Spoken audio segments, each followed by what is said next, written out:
તું બોલો ને. એ હું મમરાભાઈ મારો માણા માગા ફરવા આવેલા છીએ. હે ફરવા તો એમ ગયેલા હતા, હજી હમણાં જ ઘરે પહોંચ્યા. એમાં એવું થયું અમારી પાસે પૈસા ખૂટી ગયા, ટિકિટ ભાડાના પૈસા નથી. તું પૈસા લઈને આવ ને.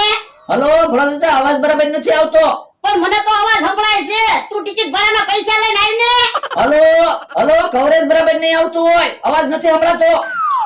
Hello hello. હે તમને કહું અવાજ તો સંભળાતો તો. હા તે અવાજ તો સંભળાતો તો જ ને. એ ઈવડે ફરવા ગયેલા છે ને પૈસા ખૂટી ગયા. મને કે તું પૈસા લઈને આવ્યો. હારું છું ને આપણે પાછા વહી આવ્યા, નકર આપણે પૈસા ખૂટી જાત. હા એ વાત હાચી. હે પાછો ફોન આવ્યો. હલો બકુડા, અવાજ સંભળાય છે? आपने जिसको फोन किया है वो व्यक्ति अभी उपलब्ध नहीं है. હું કીધું બકુલભાઈ? કે ઉપલબ્ધ નથી એમ કીધું. હે ક્યાં સદ બોલતી થી? ના ના, બોલતો તો બકુડો જ છે.